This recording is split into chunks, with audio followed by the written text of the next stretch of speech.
Gentlemen, I have assigned the best scientists in the world who I could afford. And it just so happens that I could afford you three. Listen, I need your minds to be meshed all together with. Okay, not literally because that would look gross, but seriously, I need you guys to figure out where Bludnovsky is. I tried magic, and then it gave me a middle finger from Papa Midnight. So instead, I'm looking to you guys. You guys need to go find Bludnovsky and find out what happened to him and see if he's okay. Okay, now go, science stuff. Will you help us? No, fuck you. I have to review a movie. Well, what's more important? Finding your friend or reviewing a movie? Do you even really need to ask? Yes, he has a point. Let's go, gentlemen. Let's do science. Weird science.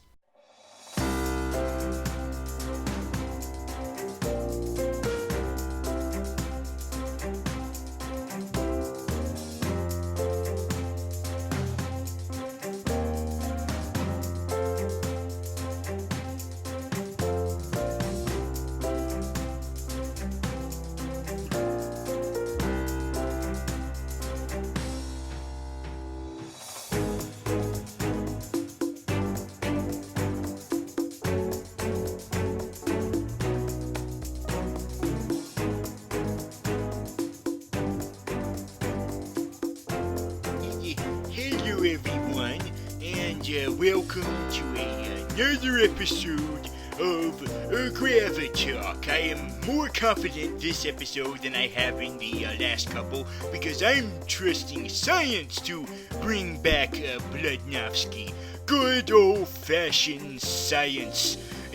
So while we are waiting for good old Bludnovsky to come back to us, thanks to science, we are going to review a movie for you guys. And this is a particular movie that I have a little bit of history with. Well, not the movie itself, but the continuity that the movie comes from. Yes, this is from the Marvel Cinematic Universe, which I reside in. Yes, I'm that little tiny old man who was in one of the early episodes of Agents of S.H.I.E.L.D. who fell into black goo and was promised to come back as a supervillain and still fucking hasn't.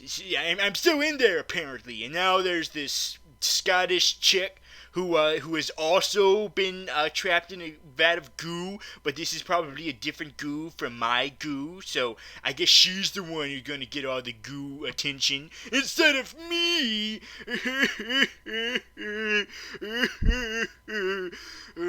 But anyway, but while I've been in that goo, many things have been happening in this universe, including Captain America and Guardians of the Galaxy and Age of the Ultron and Kingpin talking about how he killed an owl, dropping him down an elevator shaft, and way in the past there was this chick who teamed up with a man who would eventually become a robot voice who would eventually become a robot. Anyway, it's all super duper de-duper complicated, and people want to make it even more complicated with other things. But the point is, I have been very bipolar with talking about movies, not just from this continuity, but from this genre, from this genre in general. Because, as a supervillain, I have a bias against them. But lately I have been trying to to get away from my bias and do it as honestly as I can. No bias whatsoever. Zero bias. Screw you, bias. You can go have sex with yourself for all I care, biasness. I have to review a movie as honest as I can. So I'm gonna do that for you guys with this movie. So, and that is Marvel Cinematic Universe movie in question is Ant-Man. And so, for the first time in a while, we actually got a volunteer to help me with this movie. Ladies and gentlemen, I give you the volunteer guest this episode, the Flea. Yes, I am the Flea, and I am here to kill Ant Boy. Oh dear. Oh boy. What? Is this not the Ant Boy movie? No, it's not the Ant Boy movie. Ah, curses. I am supposed to defeat the Ant Boy. I'm sorry, Flea. Wrong ant superhero. But by the way, I'm pretty sure that Ant-Boy is a ripoff of Ant-Man. No, he is not. It just so happens that when they were making the movie, they realized that there was already an ant superhero, but they thought, oh, screw it, let's just keep it going with this concept. Oh, okay, if you want to keep telling yourself that. I apologize, guys. This is the first time we've had a, I really apologize. This guy is from another country, so excuse him for his weirdness. But then again, I'm also from another country, and you guys never excused me for my weirdness. So screw you guys. I'm gonna be as culturally weird as possible. I'm from Canada. Yay. Anyway, Flea, are you gonna have to keep doing that voice the whole this whole review? Yes, it is my natural voice. Are you sure? It sounds like you're just doing a silly ass voice in a recording room somewhere.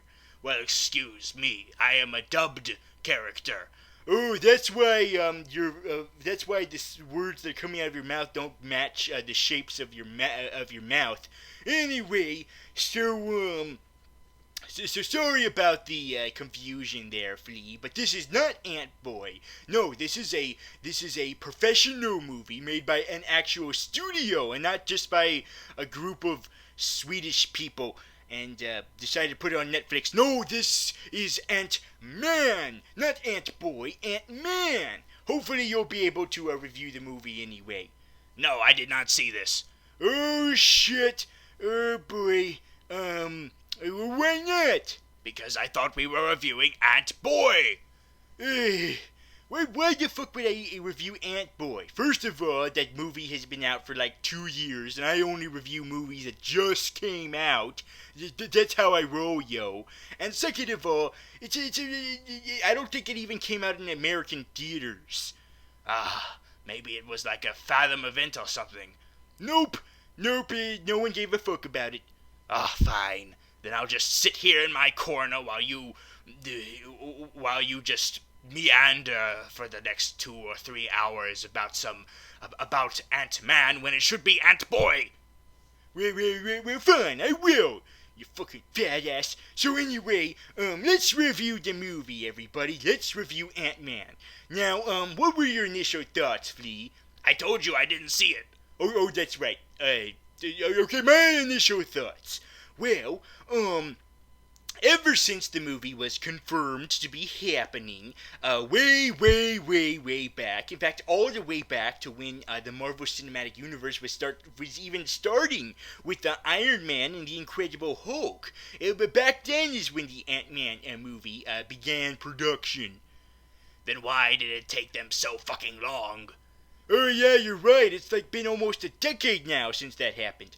Well, you see Edgar Wright, the person who pushed for Ant-Man to be one of Marvel's first projects on their own, their own solo movies, without any stupid companies bossing them around. Instead, you see, back then, Edgar Wright, anyway, he wanted to do his movie a particular way, but the studio, Marvel Studio, was like, I don't know, man. I mean, we got all these other movies to deal with.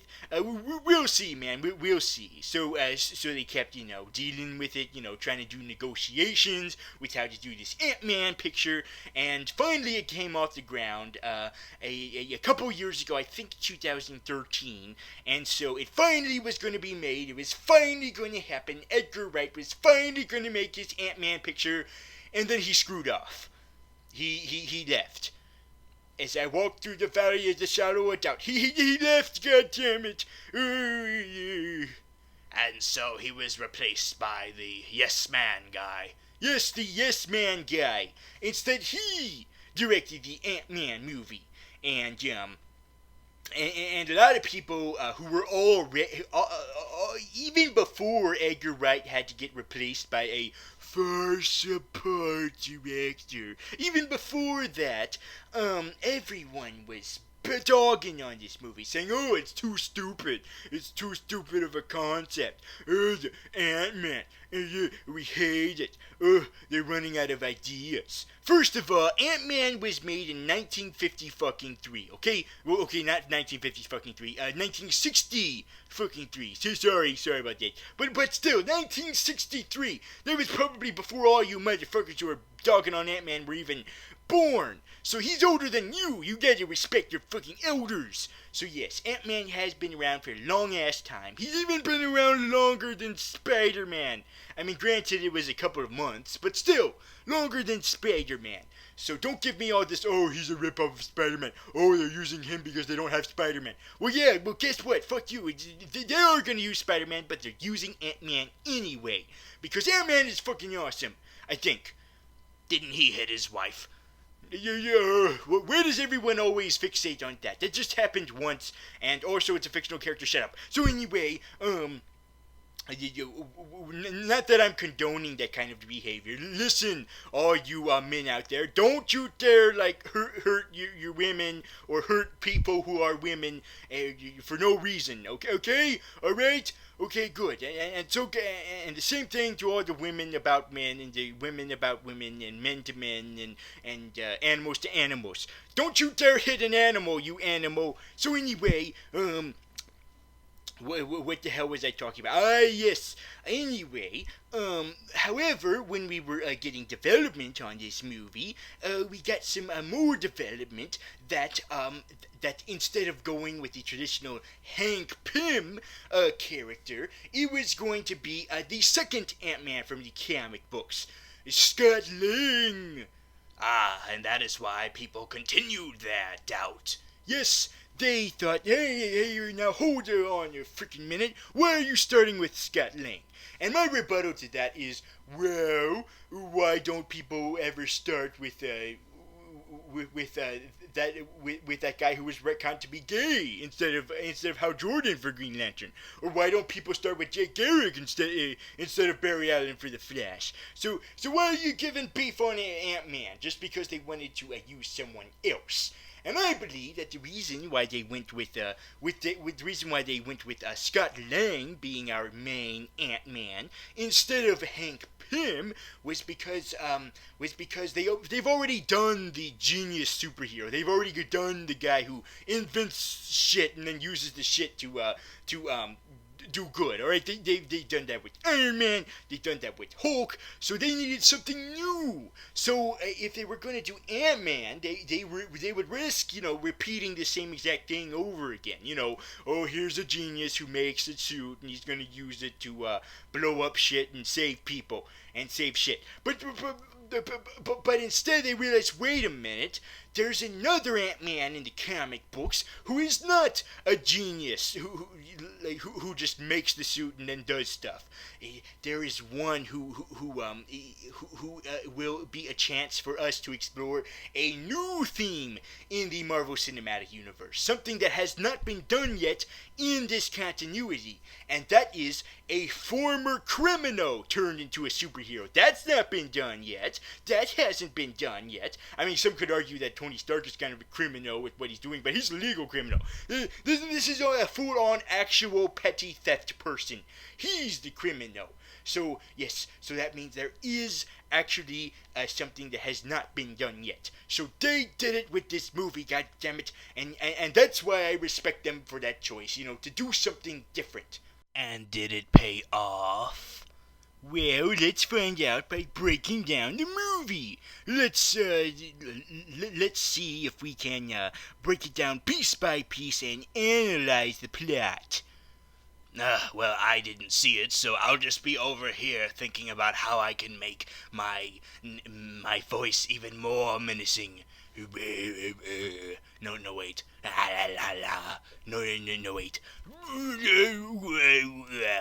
You're crossing a little bit of a territory of a villain I had last time on the program. Oh god, the memories. Anyway, let's do it. Let's alright, I'll start from the top. Alright then. So let's start at the very beginning. Before we even get the Marvel logo, we cut to 1989. 1989, where we get Hank Pym being all made up to look like he's in 1989, probably looking still a lot older than how he actually would have been in 1989. But whatever, they're on a budget. Goddammit, this is just Ant-Man. So anyway, he's angry at Shield for trying to exploit his Pym particles. And what are the Pym particles? Well, shut up, I'm gonna get to that later. If you know about the comic books, then good for you, you already know. Yay! But as for other people, no, you have to wait. Hold on. Be fucking patient. So anyway, So you get old Howard Stark back, not young Howard Stark, old Howard Stark, and you also got old Peggy Carter there too, 60s Peggy Carter in her 60s or 70s or whatever the hell, and apparently the rule with Howard Stark is that if he's young, he's played by the guy who's gonna play Preacher, and if he's old, he's played by the lawyer from Ted 2. But with Peggy Carter, the rule there is doesn't matter what fucking age, just have 80 at freaking reprise your role, whatever the hell. Is this really what we're gonna have to deal with every time we're gonna have a past sequence in the movie? We have to get Peggy Carter in there every single time? Yes. Okay, fine. Thanks for the confirmation. So anyway, Payne gets angry, and some generic guy who's made up, by the way. They could have used a real person, but nope, they make up a character who's one of the representatives of then Shield, and he's like, oh, why is his panties in a bunch? And Stark is like, oh, don't come across him, he's dangerous. And at first, my response to that was, oh, wait a minute, does that imply that Hank Pym is going to be a villain in this movie? No, he doesn't, so I don't know what the point of that was. So anyway, screw it, there's the Marvel logo now, are you happy? And for some reason, it's Mexican music, and then we finally get Scott Lang. Yes, Scott Lang is our Ant-Man. Deal with it, motherfuckers. So, and he's being released with J.O. so he can be reunited with Daniel Aykroyd so they can get the band back together. No, wait, he doesn't get reunited with Dan Aykroyd. He gets reunited with someone else. He gets reunited with the guy from End of Watch. Let me see if I can get his friggin' name so I don't have to come up with a name. And the people are like, hey, why did you call him like Jose or Pedro? That's too racist. That's racist, Graviton. You're a racist, Graviton. You racist fuck. Fine, I'm looking up his name. There, are you happy? I'm typing stuff this is what I do for you people. I try not to be racist. For you guys. I do it for you. I do it for you. Okay, I'm getting his name. Michael Pena. Yes, Michael Pena is in the movie. Michael Pinata. Oh God, I'm gonna be massacred now by people who accuse I'm racism. Anyway, so Michael Pena is his former jail buddy, and he's like, hey man, I'm gonna have you guys hang out with my other original characters. Jesus Christ, this movie is filled with is filled up the wazoo with all of these original characters. I mean, you got plenty of Marvel characters in the comic books. Well, are there really that many supporting characters of Ant-Man? Good point. I guess that's why they had to pull characters out of their ass. So anyway, you got original character number 1 played by Michael Pena, original character number 2 played by T.I., and original character number 3 played by one of Joker's henchmen from the Dark Knight. Except now he has a Russian accent. Just like Quicksilver, who is dead. Oh, spoilers! Oh, it's been 2 months. Get over it. So anyway, So over 2 months actually, which is why you should more get over it. So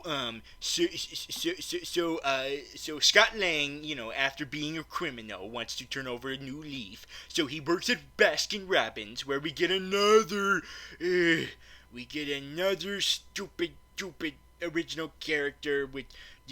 Who the hell is this? Greg Turkington is Dale. Now, when I first saw Greg Turkington casted for this movie, I thought he was gonna play like Egghead. By the way, I really wanted Egghead to be in this movie. My God, it wouldn't be awesome if Egghead were in a movie. God damn it, he's a quintessential Ant-Man villain. Son of a bitch! I want my Egghead. I want him. Oh, and not the 1960s Egghead. Wherever the hell he is right now. And no, I want good old fashioned. This guy's also 1960s Egghead, but I mean Marvel's Egghead, not DC's Vincent Price. Anyway, by the way, how the hell did they get Vincent Price for that? I am digressing. Oh God. So anyway, so yes, another original character is Baskin Robbins employee. Hey, let's try to plug Baskin Robbins for all we can. Yay! But now Scott Lang is fired. So anyway, we see more of Scott Lang's backstory because you gotta develop it. He has an ex-wife who has married a cop. Oh, it's ironic, cops and robbers. Except this time it's divorcees and stepdads. Hey, that should be the name of a Will Ferrell movie. So anyway, And so he needs to pay child alimony if he wants to hang out with his daughter. What's her daughter's name? Yes, his daughter is Cassie Lang. Ooh, Cassie Lang. She's sexy in the comic book. She's really attractive. She's an awesome superhero in the comic books. Let's see how she looks in the movie. Oh God, she's a 5-year-old. Ew, oh God, they de-aged her so bad. Oh my God. And to think people were complaining about how much they de-aged Spider-Man for the Marvel Cinematic Universe. They made him like 19, but look what the fuck they did to Cassie. She's a freaking small child. Oh God, oh cold shower. Oh no. Well, to be fair, she was a child in the comic books when she was first introduced. Yeah, but they decided to, age her to the point where she was a teenager and, old enough to be a superhero and whatnot. And, I guess she was like in her late 20s and that, eventually. But then she died, then she came back and whatever. Anyway, God damn it. Yeah, I guess we're not going to get young Avengers for like 2 decades now, I guess, considering how freaking young Cassie is. Way to go, Marvel. Casting a sperm as Cassie. Ugh. So anyway, so Scott Lang gives her a creepy rabbit, and then the stepdad is like, "Get the fuck out of here, okay? Get the fuck out of my life, you stupid man. See you later when I decide to be nicer to you." And so And so meanwhile, Hank Pym is like, yes, I'm still. Sorry, I'm doing an impression of you, Flea. None taken. But anyway, Hank Pym is like, yes, I'm still alive, guys. Okay, I'm not like in the Marvel comic books where I spent most of my comic book time dead. No, I'm alive in this version, and I want to go back to Pym Tech. Goddammit, where he started and was taken over by Corey Stars, who has become Darren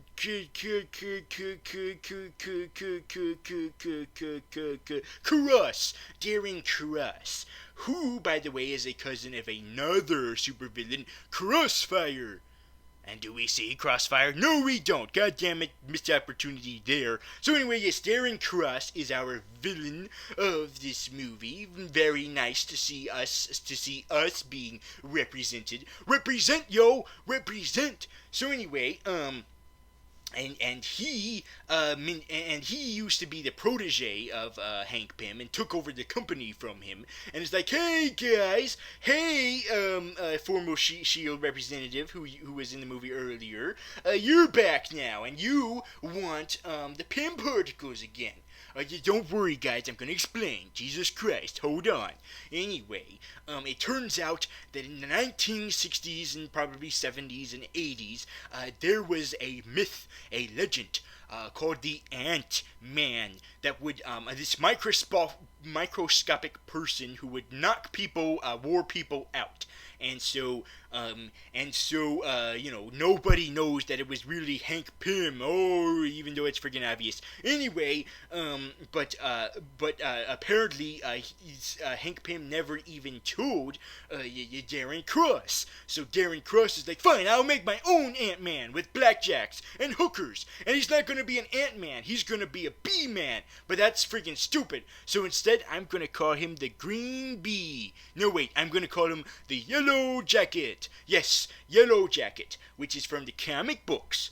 Yes, but someone else wears it. Well, to be fair, lots and lots of people wear it in the comic book, so it might as well be worn by someone who never wore it. By the way, in case you want to know, yes, Darren Cross is from the comic books, but in the comic books, he's basically like the Hulk, if Hulk were pink and still had, like, nice business hair, but this guy's bald. Maybe that's why he decided not to have Egghead in this movie, because then we'd have two baldies. That is racist, Marvel. You're being racist against bald people. I represent, although I'm not as bald as them, but still represent. So anyway, what the hell was I talking about? Yes. So, Hank Pym realizes that, Darren, I guess, is evil, apparently. So he needs that Yellow Jacket suit stolen. And it just so happens really, really conveniently that he has happened to have been spying on, he has happened to be spying on, Scott Lang this whole time. And so he sets this really complicated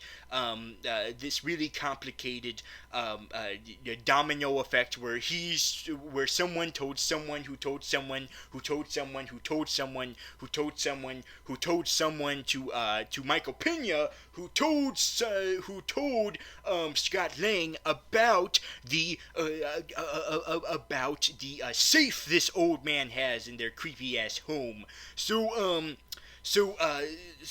Scott Lang gets to show off his awesome MacGyver skills. Not Bluggyver skills, because he's white, but still MacGyver skills. And he manages to contrive a whole bunch of different ways, with his Rube Goldberg inventions or whatever, and manages to get through the safe, and he steals the Ant-Man costume, thinking that it's just a motorcycle suit.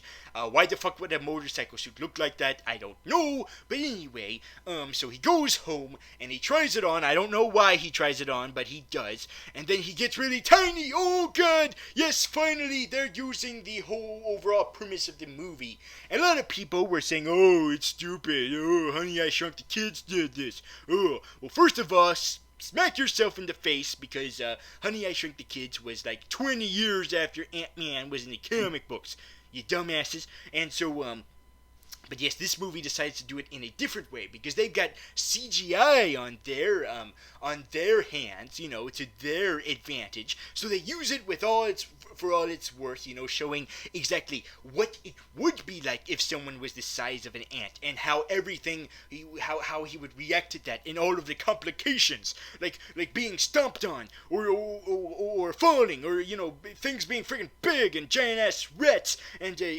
cute ants and disco music and all this kind of stuff. And Michael Pena stripping naked. Oh God, Michael Pena, we don't want to see you naked. God. Oh good, he left there. So anyway, he takes off the suit, and also we get a cameo from the black guy from SNL. Yay!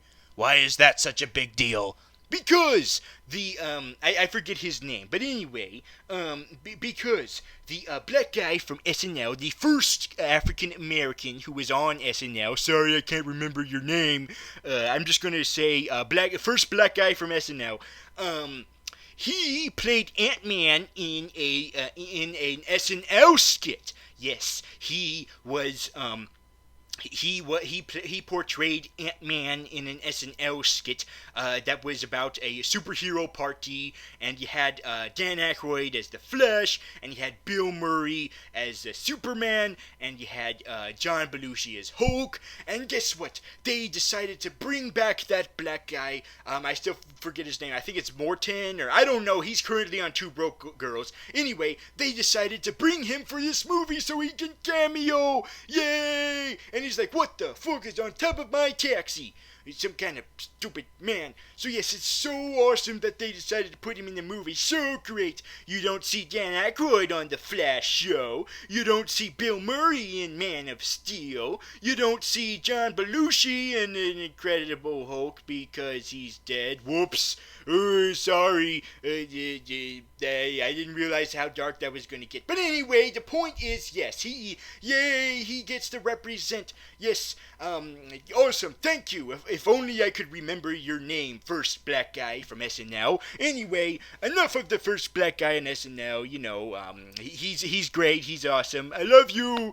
I love you, first black guy from SNL. Thank you for being in this movie. Thank you. Thank you. Thank you. So anyway,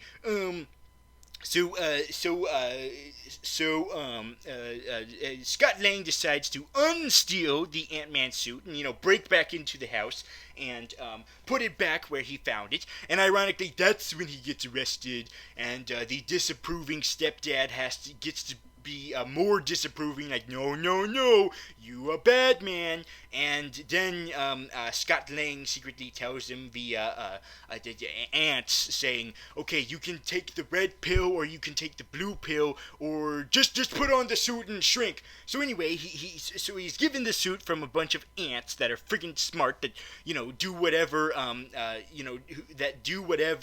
Hank Pym tells them to. So basically, he's like Owen from Jurassic World, except instead of raptors, it's ants. Yes, I know that sounds freaking stupid. Shut up! This is a comic book movie, goddammit! I can control gravity, and I can be fueled by blood.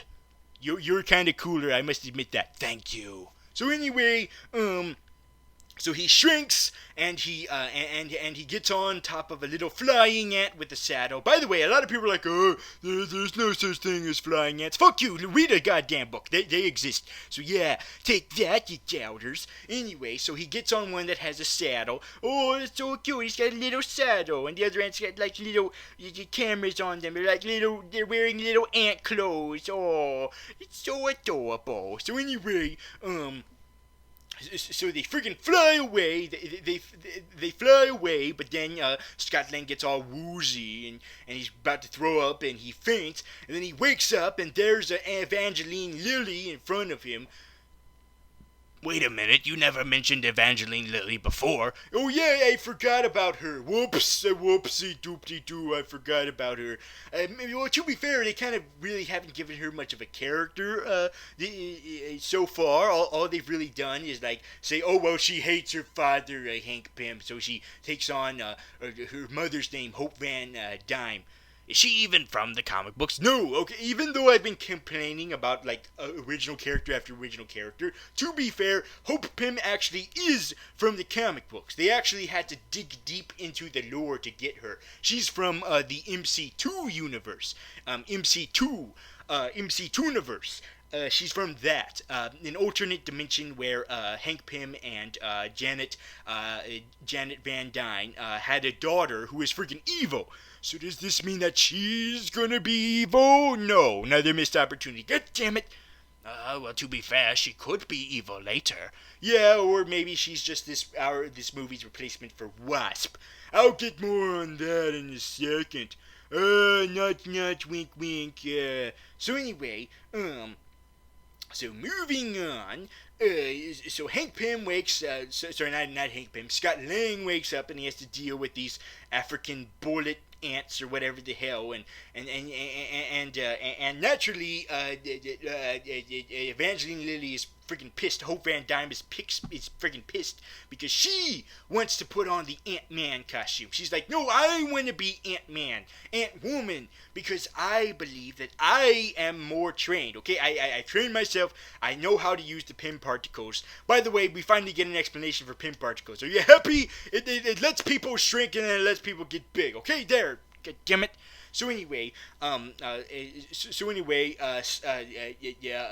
Pym is like, no, Hope, no, no, bad daughter, bad. You can't be Ant-Man, alright? It has to be Scott Lang, because that's how it was in the comic books. You become Wasp, but we don't have time for Wasp in this movie, so you have to wait till the end of the movie during the post-credits. Whoops, I just spoiled that. I'm freaking sorry. Whatever. So anyway, so she has to freaking wait, and because of that, she's all like, oh, I'm gonna punch Scott Lang in the face for the trailer, and I'm gonna rough him into shape, and I'm gonna be like, it's the eye of the tiger, yeah. So anyway, and then we finally get some character development amongst the characters. You know, Hank Pym is like, no, Hope, okay, no, you can't do it. He has to do it. And they're all uncomfortable now because, you know, they kind of gone too far, and they're all sad and angry at each other. And now it's like, okay, so I guess this means that we're going to get some explanation now as to what the hell happened to Wasp, because the reason why Hope Van Dyne is pissed at her father is because of what happened to her mother that she never found out. She never found out what exactly happened to her mother. And it just so conveniently that Hank Pym is like, okay, I'm gonna just randomly choose now because the movie needs me to explain what the fuck happened to your mother. Is that really? I probably should have already told you, but you know, now that the movie's main character, who is not me, is now here, now I can say it. Okay, so so my wife and your mother, who is Janet Van Dyne, was the Wasp. There, you happy fanboys? There, you got your freaking Wasp. Are you freaking happy? Going, oh, when are we gonna get the Wasp?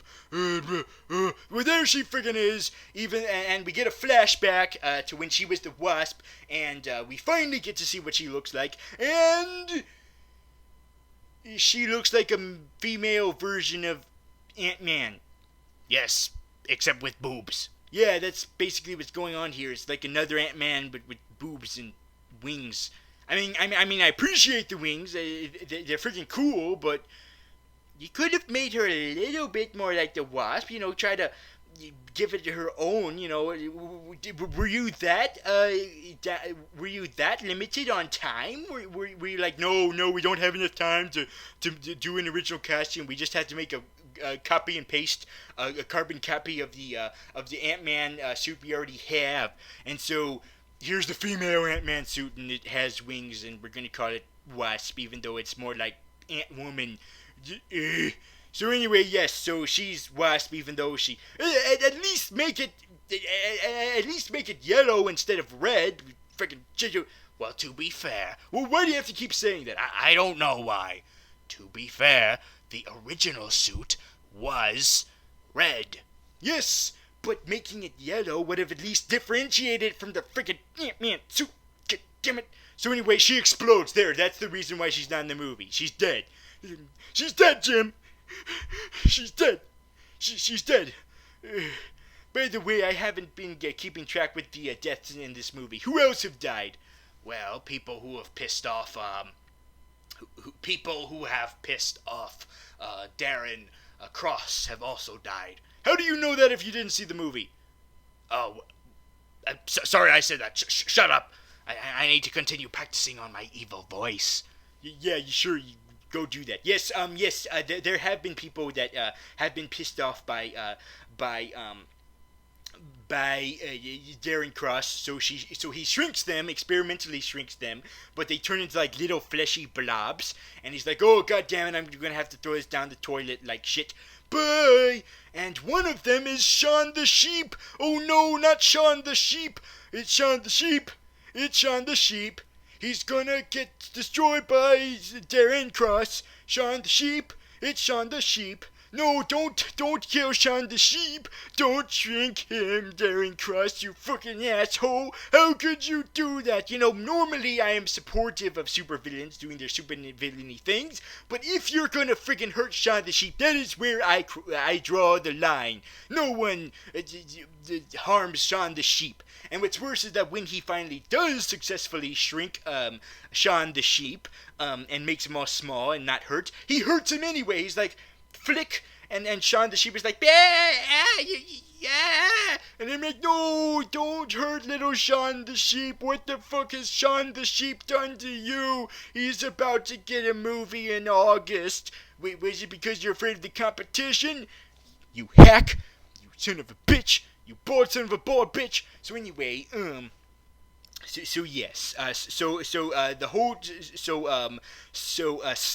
because Hank Pym has finally told his daughter the explanation behind the death of Janet Pym. Yes, she's dead. Deal with it.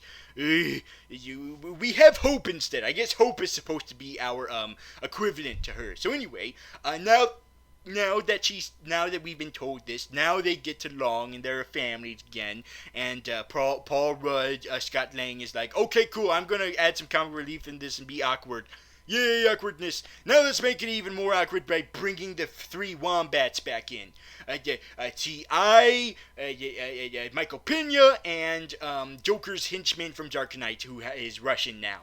They're back, and they're back doing their shenanigans, thinking that the Ant-Man shrinkery is witchcraft, even though they should be used to this kind of thing by now, what with Hulk and Iron Man and other stuff friggin' existing in this universe. They're still like, oh, is this witchcraft? Oh, we've never seen this sort of thing before, ever. What the fuck? So anyway, they finally fulfill the whole thing that was supposed to sell this movie in the first goddamn place, is that this is supposed to be a heist film. Yes, so they plan on it, and thankfully it's not too long like in other heist films where they take on like where usually the planning out of the heist film is freaking a third of the movie, like 20 freaking minutes. What the hell? But this heist plan is reasonably short. So let's freaking do it. Let's do it. Let's cut to when Corey Stahl.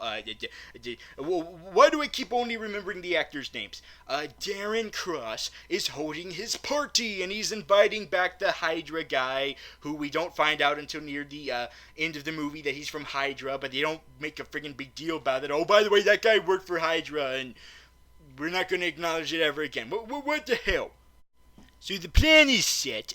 T.I. is going to be the wheels on the ground, and the Russian guy is going to be the eyes in the sky, and Michael Pena is going to be freaking annoying with being the person in disguise who's one of the security workers, and so Scott Lang is going to be the Ant-Man, and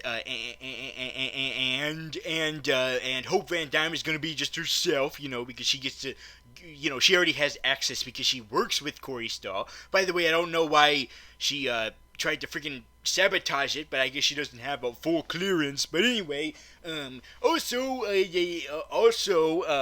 part of this heist is Hank Pym. He's there too, playing himself, being a part of the meeting where Corey Stoll gets to reveal that he's a dick. Oh, big surprise! We already knew that. He killed Sean the sheep and then harassed his brother, his shrunken brother. You're a monster, sir. You're a monster. So anyway, so while Corey Stoll gets to gloat that he's a dick, Hank Pym is continuing to learn his powers, and he was able to learn how to control ants by thinking happy thoughts, just like Magneto in First Class. Very unoriginal, by the way. But anyway, yes. So he's trained ants to spin coins, and he also meets his daughter for the first time. Oh, for the first time. I don't know why I said that, but anyway, and he's named the winged ant. He's named it Antony. And my response to that is, if you're gonna name your ant Antony, give him a first name, why don't you give him a last name? May I suggest Anderson? Huh? See what I did there? No, I don't. Oh, that's because you're foreign. So anyway, Scott Lang and Anthony Anderson. Oh, I'm so clever coming up with that. Anthony Anderson. I'm a friggin' genius. God damn it. So anyway, so Scott Lang and Anthony Anderson are break into the to the place into the vault that holds the yellow jacket suit. But then Corey Stoll is like, no, we're not gonna end the movie now. We still got like a freaking half hour to go with this movie. So I'm gonna take it from you, and I'm gonna gloat about how freaking awesome I am, and then I'm gonna threaten to kill Hank Pym, finally making it accurate to the comic books where he dies. Nope, I missed, and Scott Lang freaking frees himself from the glass prison. He's like, yeah, I'm free. I used those things that Hank Pym created. What the fuck are they called? Yes, those little discs that grow stuff and shrink stuff. See, Marvel fans who were also complaining like, oh, how come we don't see growing in this movie? That's another thing Hank Pym can do. He can grow. How come we haven't seen that? Well, he grows other things besides himself, so you should be freaking happy about that. So anyway, so he gets himself the fuck out of the glass prison, and all hell breaks loose. Everybody's shooting everybody. Everybody's beating each other up. The guy who was obviously Hydra from the start escapes with a part of the Pym particles. So I guess he's coming back for the sequel. Oh yay! Oh happy day! And the original character's coming back. Oh, maybe he's gonna give it to Egghead. Maybe that's how we're gonna have Egghead in these movies. But who will he be played by? I don't know. I heard that Rob Corddry said he wanted to be an Ant-Man villain. And he's got kind of an egg-shaped head, so sure, yeah, why not? Give it to him. Or John Goodman. Because I love John Goodman. Put him in a Marvel movie, goddammit. So anyway, also put Jim Carrey in a Marvel movie. But not his Egghead, give him something else, like Death's Head. Also a character whose name has head in the title. But anyway, I am completely digressing now. Anyway, so he got his ass out of the movie. So we have to deal with the other characters that are still in the movie, such as Hank Pym, who is dying now. Oh no, he got shot, and Corey Stoll is like, fuck this shit, I'm out. So he takes the canister holding the teeny tiny yellow jacket suit, but also Ant-Man is in that. But Ant-Man is coming for him, coming for that booty. And so Corey Stoll gets in this helicopter and a whirly bird going up in the air, and so And so Scott Lang is like, no, I'm gonna take Anthony Anderson with me to stop them. Oh no, Anthony Anderson is dead. Corey Starr shot Anthony Anderson. No, not Anthony Anderson. Anthony Anderson was going to be in a sitcom called Antish. No. Oh, that joke went on for too long. Maybe that's a good reason why he's dead. So anyway, so now Ant-Man is fighting Corey Starr in the helicopter, and Corey Starr is like, screw this, I'm gonna get in the friggin' suit off screen, so you don't have to show me like doing it real fast. So yay that. But he's shooting people and he's shooting his guards to show how friggin' crazy he is at this point. We don't know why he's crazy. He just is.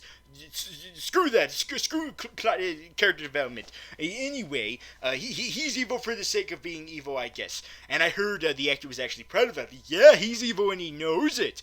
Which is a lazy way of saying, yeah, we didn't want to come up with a motivation properly. So anyway, so now he's finally in the suit. So now we can finally get our villain versus hero fight on. Yes, finally. So he's got his lasers, and they're fighting, and there's all these kinds of CGI, and the CGI everywhere, and they fight each other inside of a suitcase, and the suitcase plays a song, an awesome song called, I forget what it's called. God damn it, they said it in Evaporate.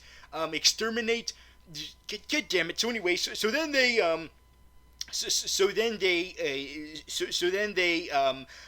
crash an innocent black family's barbecue. How could you do that? That is so that is so impolite of you guys. Way to be racist. So anyway, so they shrink back, or they grow back to normal size, and are still beating each other up. And then finally, Ant-Man bug zaps Yellow Jacket in a bug zapper. But then comes in angry stepdad, disapproving stepdad that is like, no, you're being delusional. There's no shrinking in this movie. I'm pretending that I'm not in the Marvel Cinematic Universe. So anyway, so he takes him and they put him in, and he's gonna take him to jail. But then they get a police report that someone's broken into their home, and it's Yellow Jacket. Yellow Jacket friggin' survived the bug zapping. And so they go back to their home, and meanwhile, it turns out that not only was it a heist back at Pimtech, but also it was to friggin' blow the whole place to smithereens. Well, that's impractical, but yes, so everyone gets the fuck out. T.I. and the Russian guy get out, and Michael Pena gets out, and the way Hope Van Dyne and Hank Pym get out is through a keychain tank that turns out to be an actual tank that was shrunken, and now it's unshrunken, and it gets the fuck out of it flies the fuck out of the building before it implodes. Oh, is that a foreshadowing for later? Yes, it is. Dude, spoiler! Shut up! I thought you didn't watch the movie. I don't know anymore. Okay. So anyway, for whatever reason, I guess Corey Starr knows about. What the fuck was that? Anyway, Corey Starr, for some reason, knows all about Scott Lang's life. I guess everyone has spied on Scott Lang for some reason. But anyway, so he knows that Scott Lang has a daughter. So he kidnaps the daughter and is like, hey, I got Cassie Lang. Luckily, this is not the comic book version where she's already a superhero. No, it's like she's a little girl, so I've got her. And I've got her little ugly ass rabbit you gave her too. That shows how bad a parent you are. And so so Scott Lang is like, put her down, you bitch. Let go of her, you bitch. So anyway, so then we get that awesome ass scene in the trailer of Yellow Jacket versus Hank Pym in the train set, amongst the train set, and we get more shrinking and growing shenanigans with giant ants the size of dogs and giant toy trains the size of not toy trains, and they're screwing up the place, destroying the friggin' home, and Michael Pena is like, yeah, let's back up out of this movie for a second. So anyway, So disapproving stepdad gets himself into this climax. It's like, no, I'm trying to protect my daughter, goddammit, who is also your daughter too, Ant-Man. So anyway, Ant-Man is Scott Lang is all like, goddammit,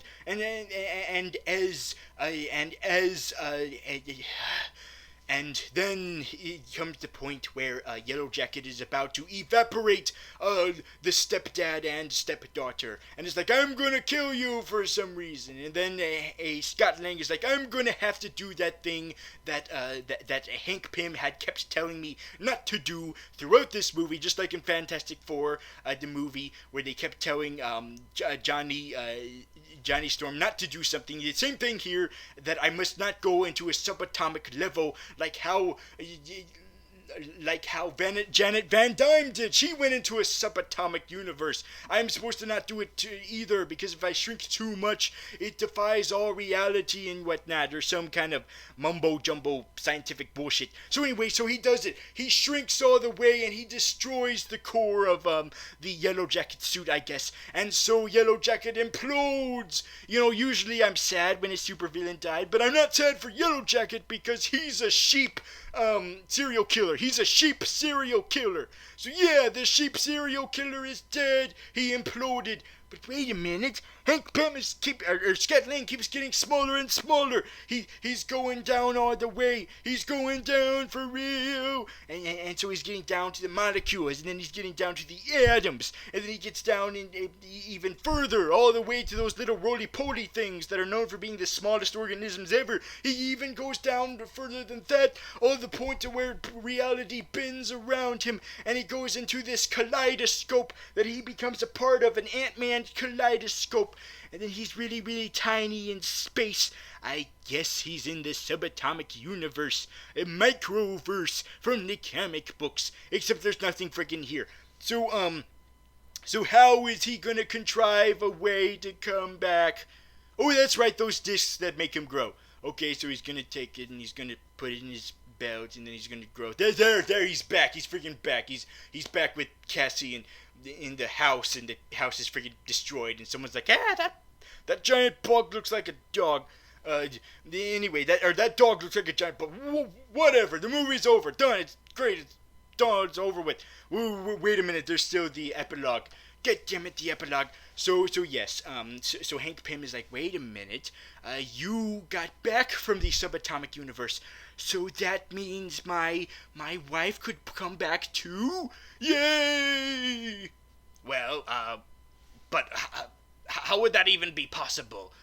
Wouldn't she be like freaking old or dead by now? You know, with lack of food or something?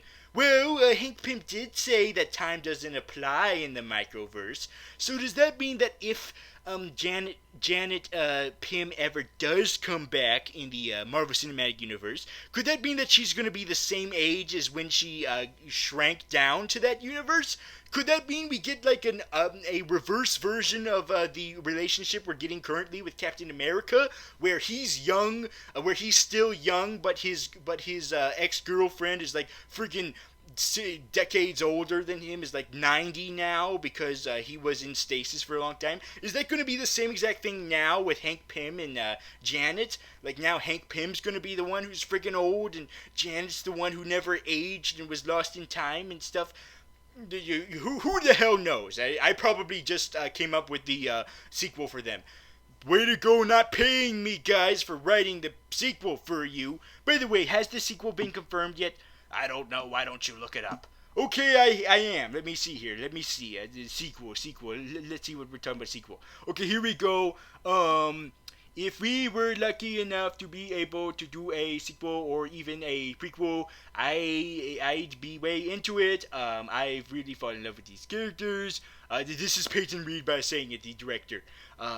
There's a lot of story to tell with Hank Pym. Douglas has expressed the desire to have his wife, Catherine Zeta-Jones, play Janet Van Dyne.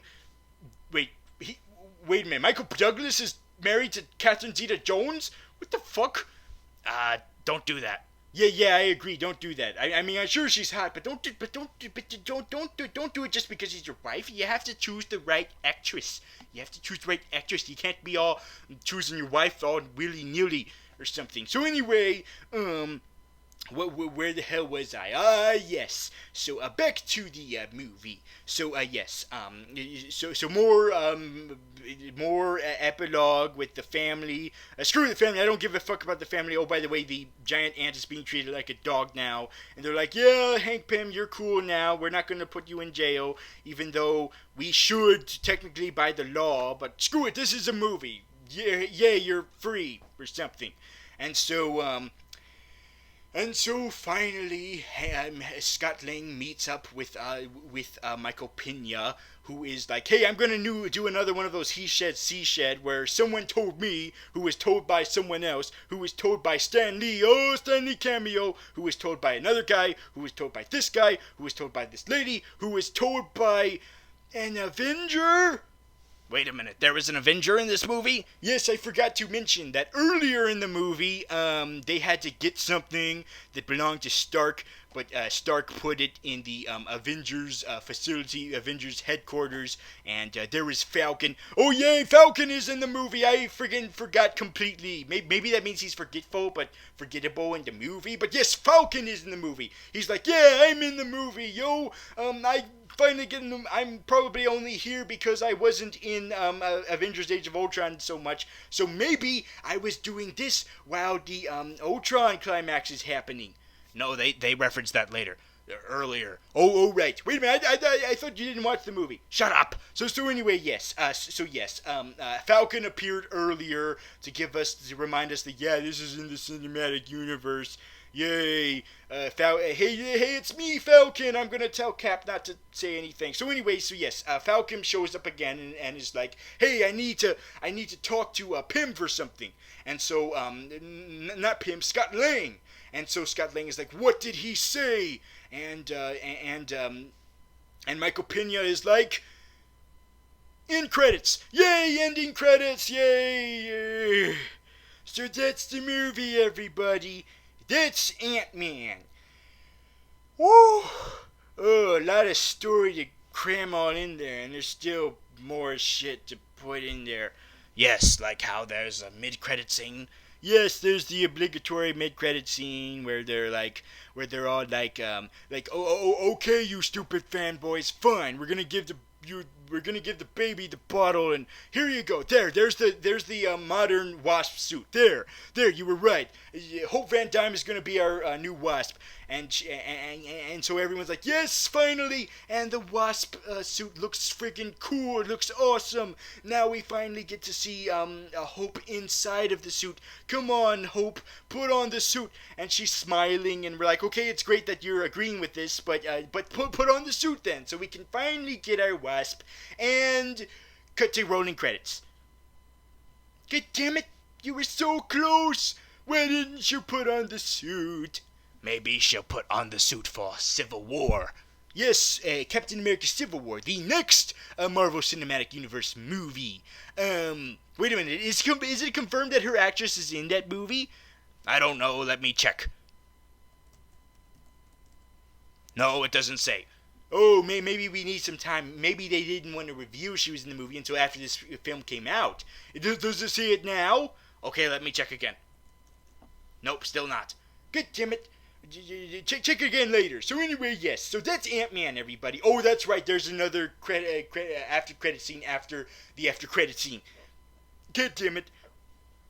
Shouldn't you be happy? The last Marvel movie only had one credit scene. But this one goes back to 2. Yeah, to be fair, that's probably right. Maybe they did that on purpose. Maybe they were like, "Hey, let's make people like the Ant-Man movie more because it actually follows the tradition of mid-credits scene and then after-credits scene, whereas opposed to the Avengers Age of Ultron, where it only did the mid-credits scene and no after-credits scene."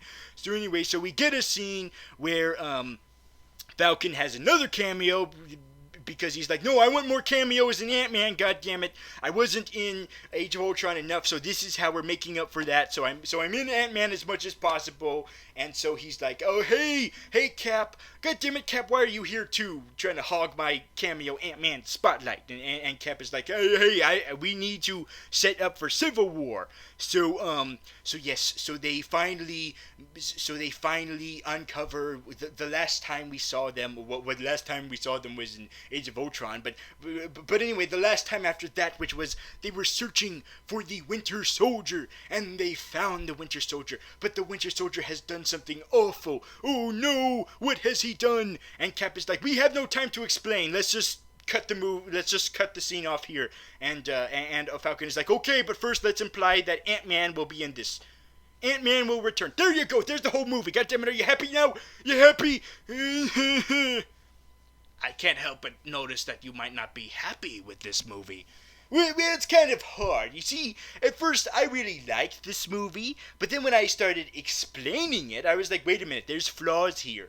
And I guess what I'm trying to say, or what I've just realized, is that yes, this movie is flawed, but keep in mind, it's a freaking Ant-Man movie. Well, what did you expect? Did you expect this to be a freaking masterpiece? Did you expect this to make you love Ant-Man? Well, it kind of does. But anyway, does this make you all like, oh, this is so perfect in every way? No. You see, it's okay to do, a well movie every now and then, and it's okay that you did it with Ant-Man. I mean, sure, it would have been nice to have an all-out, freaking all-time, all-out, just balls to the wall, absolutely epic movie with Ant-Man. That would have been awesome. Like, who knows, maybe that's what would have happened if Edgar Wright was still director. But no,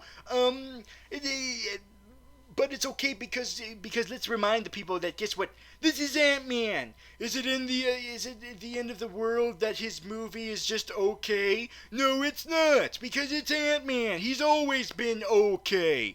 You should be appreciative that it didn't suck. Well, did it not suck? Yes, it did not suck. It was very enjoyable. I mean, the parts that, made it not a masterpiece was the characters. They felt a little bit one note at times. Also, to the point where they actually acknowledge it by going like, oh, by the way,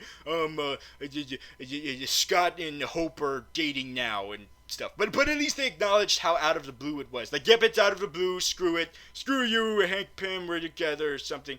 Whatever. So anyway, so that's the movie, everybody. That's Ant-Man. And let's keep in mind that even though it's not great in every way we wanted it, it is spectacular in a way that it should have been, which is as an action film, because that's what you want from this kind of premise, and they did it. They showed you that you can have an awesome action sequence with shrinking, because that was the whole point of the comic book, which is what they I believe successfully did pulled off with this movie. So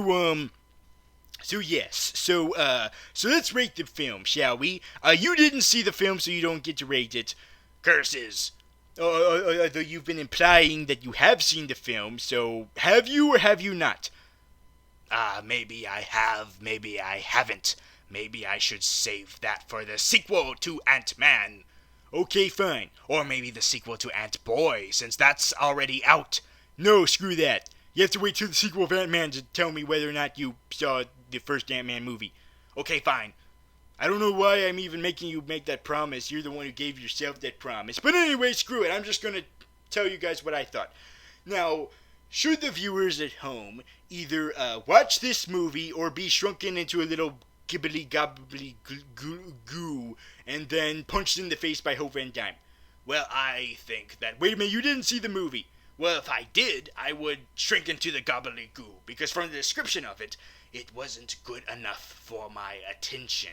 It wasn't made to all its... it wasn't all the way made to its potential as it could have been. Now hold on. While I agree that maybe it wasn't all the way to its potential, it still was a great ride. It still was action-packed. It still gave us all that we would want to expect from a movie with this premise.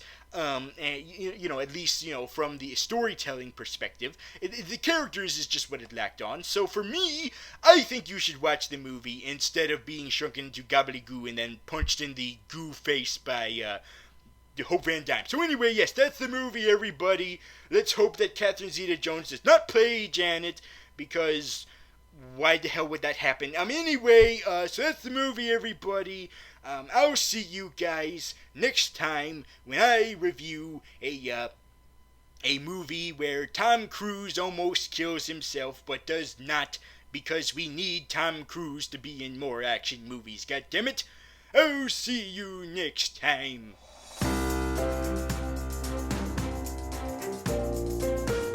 Okay, now look if to see if Hope Van Dyne's actress is confirmed for a Civil War now. Do it. Okay. Nope, still not. God damn it. Okay, let's do it again in 20 minutes.